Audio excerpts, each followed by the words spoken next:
Hello, everyone. I am so excited you're joining me for this week's money chat, where we talk all things money, mindset, business strategy. And this week, we're going to be talking about off the menu options. So this is a mixture of kind of mindset, strategy, that comes up often, I think, when we are pursuing big desires in our business, in our money. And a lot of times the path that we're looking for, or the thing that we really want, is an off the menu option, but we don't even know it. So I'm going to talk a little bit about what that is, how we discover that, and share with you how you can start getting these reframes present in your own business strategy, your own financial strategy, and your mindset. So thank you so much for joining me. For those of you who don't know, I'm Eleanor Prisco, and I work as a money and mindset business coach for female entrepreneurs.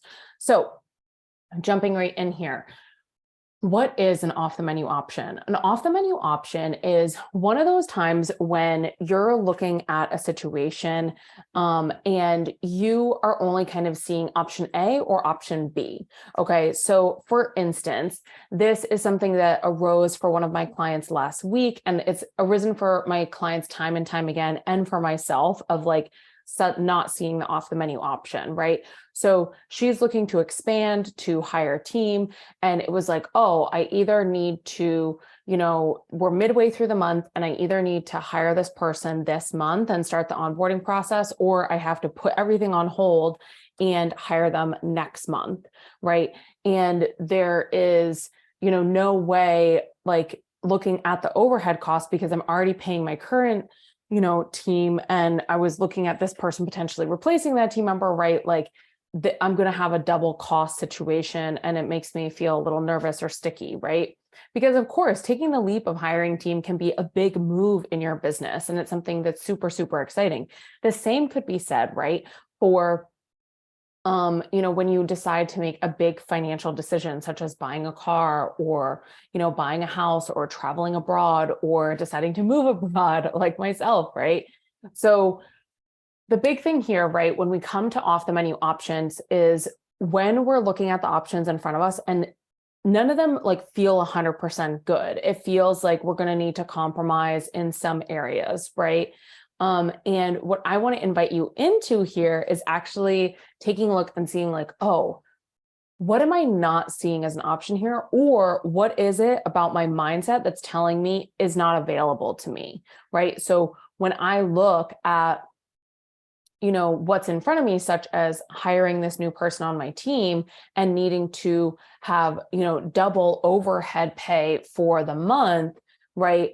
And that makes me feel kind of sticky and, a little nervous, or, needing to put everything on hold and hire them the next month and start that. It's like, well, actually, can't we go back to the table and have an honest conversation with who we're looking to hire? Or can't we go and take a look and be like, oh, is this the right time to buy a new car? Is this the right time to buy a house? Is this what's right for me right now, right? Such as, so in this example that I'm talking about that happened with one of my clients this past week is, oh, should I go ahead and hire them? And it's like, well, let's talk about actually like what you want them to do. What are the tasks you want them to do? What's feeling sticky about this situation, right? We really want to assess when we're looking for the off the menu option. We really want to assess, oh, what is it that we're wanting to accomplish, right? And so she had like a starter task that she wanted them to accomplish. But she also was like, oh, like it kind of feels sticky though, we're halfway through the month and like needing to pay a full month worth of hours. And it's like, well, what if you went back and you talked with her and was like, this is the task I want done. I want to know if we can accomplish that in half the amount of hours that I would normally book for a month. And then you're only paying half the amount. And then you go into the full amount the next month, because you will have already transitioned the other person off of your team, right? And, then can we set a trial period, because she was also feeling really sticky and nervous about like, oh, like I've done all this stuff to make sure it's a good fit, but what if it isn't a good fit? And then I'm committed to this person. Ask yourself if a trial period is the right choice for both like you, your business, your money, right? And make sure that this feels good. And so there's all these ways in which we can start to see an off the menu option, because let's be real, right?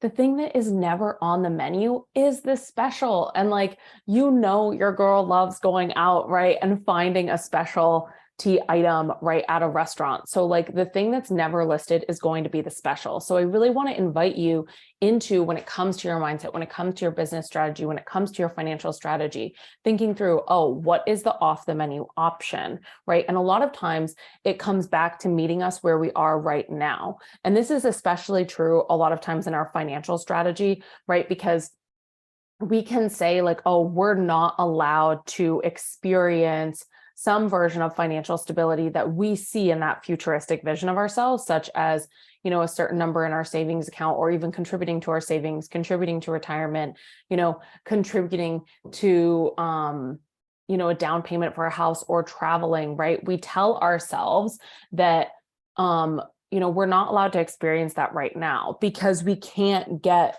the full thing that we see on the menu, right? Which might be, maxing out your retirement fund. So then you're like, oh no, I can't do anything with my retirement fund right now because I can't max it out. So that I'm just going to do nothing with it, right? Or I can't contribute $500, $1,000 or whatever it might be to my savings account each month. So I'm just not going to contribute at all, right? I just won't even get started.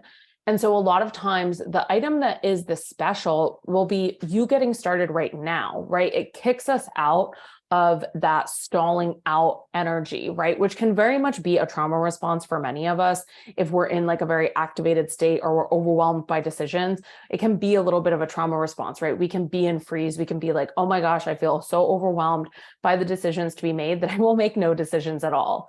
And so I really want to invite you into seeing this option that is the special, the one that is off the menu, that is going to kickstart you into action, the one that is going to kickstart you into, start taking the first steps to achieving the goal that you want, whether it be team expansion, contributing to your savings, because I don't care where you're at, right? If you can put $5 a month into a savings account, if you can put $20 a month, if you can put $100 a month, if you can put 500, it all counts, right? And I think that that's the biggest thing that so many of us face, is that we never want to give ourselves credit when it comes to the financial steps that we're taking but we never want to give ourselves credit, right? And we need to build our own credit score, right? And I'm not talking about the financial credit score. I'm talking about the credit score of the credit you give yourself for the financial actions you're taking. So allowing it to always count can be a really transformative step in this off the menu process, right? Being like, oh, I'm going to contribute $25 a month, right? And this has deliciously turned out really well for one of my clients, because last fall, I think it was, she was really wanting to have a weekend getaway, and she had totally forgotten that she had set up, I think it was over a year ago or something like that, a small amount to be automatically contributed to a savings account that she just never had on her summary page of her bank. It was a travel savings account, because she was like, I want travel to be a more consistent aspect of my life and of my financial goals. And so she started with a low dollar amount, something around $25 or $50 per month.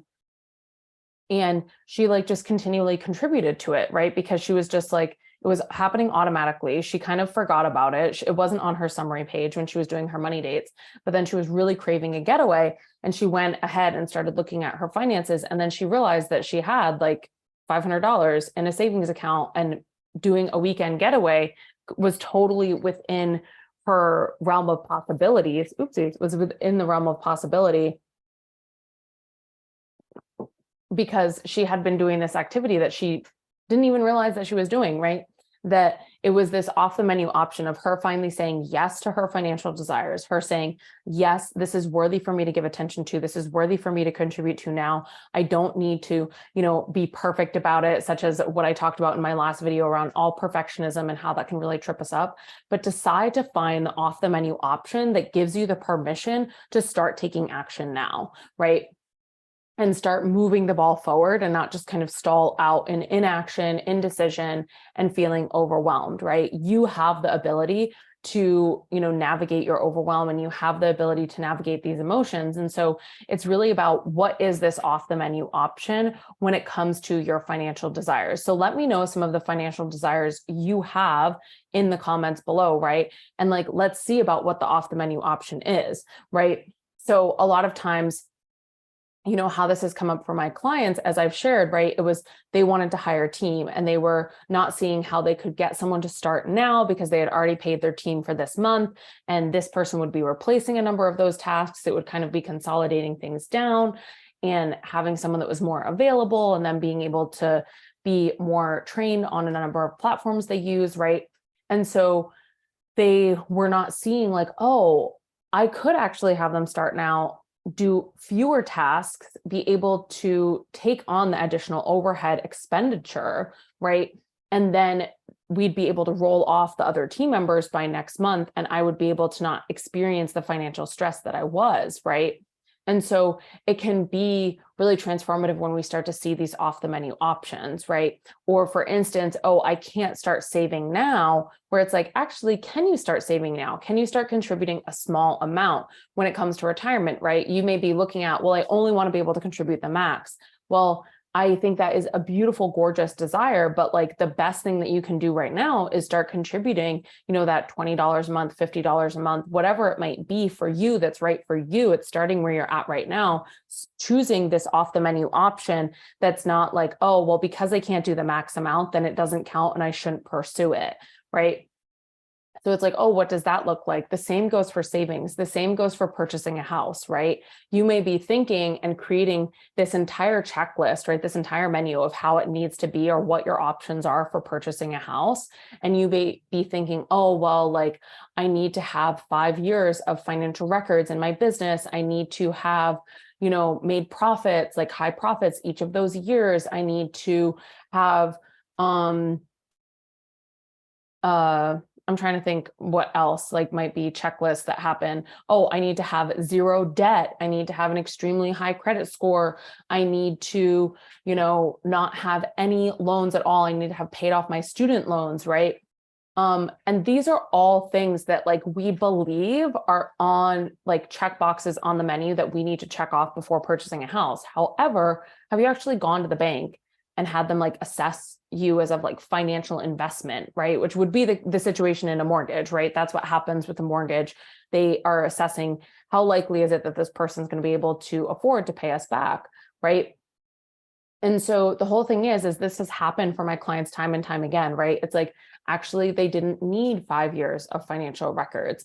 Yes, they did need to show a profit, but it wasn't as great as they thought it needed to be. And because we had created the financial structures and systems in their business, it allowed them to be able to show those financial records to the bank and be able to be like, yes, like, look, like this is my run rate. This is what the finances look like in my business projected out for the rest of the year. This is what the past 3 years has looked like. And like having those financial records and those organized in that organized format, it was able to help the bank be able to see them as a success, right? As like a successful investment for a mortgage. And the same goes for college debt, right? I had a client who had a huge belief that was just like, no, like I cannot purchase a house. Like my debt to income ratio is too big. It's so big because of my college debt. Like I just can't do it. And yet, right, when she went, college debt is weighed very differently than revolving debt, which is like credit cards, right? So she didn't have, revolving debt, which is debt on credit card. She paid her credit card in full each month, which is a strategy that I teach in the Feminine Finance methodology and in Feminine Finance Academy and in Feminize Your Debt, right? It's the way in which I learned how to start to engage with my finances in a totally empowered way. And it's what I teach in all of my containers, right? And so if you're looking for that one-on-one support of diving deep into understanding your relationship with money, reaching that next level of wealth, I really encourage you to go to my profile and check out Rich Girl Summer. It's my one-on-one summertime container. And I'm so excited, and it's like so delicious, and it's going to be fabulous.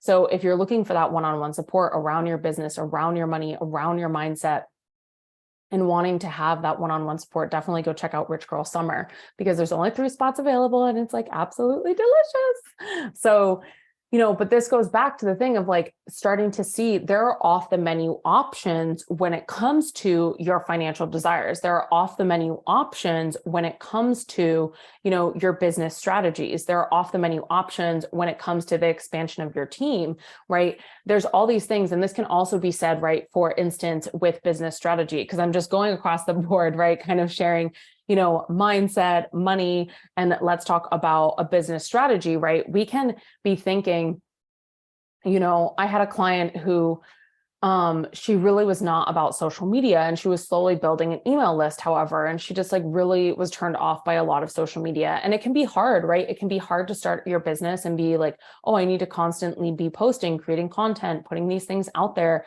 building my following. And that can also be a platform which really doesn't resonate with you. But all you see and all the evidence you see and all the information you see is, oh, but this is the only way in which I can show up in my business and make money and gain clients and gain a following, right? Is, oh, I have to show up on social media and I have to be there all the time, right? But what she really enjoyed was writing emails, right? And kind of doing self-expression, kind of more emails, almost more like a blog post. And so it was actually looking at the strategy and being like, okay, well, like right now you have a very small email list that is, very dedicated, and you're really working on nurturing it. And it's like, what if you have the permission to split up some of those posts from your emails into social media posts, and they just become a copy and paste situation, either for a VA or for yourself.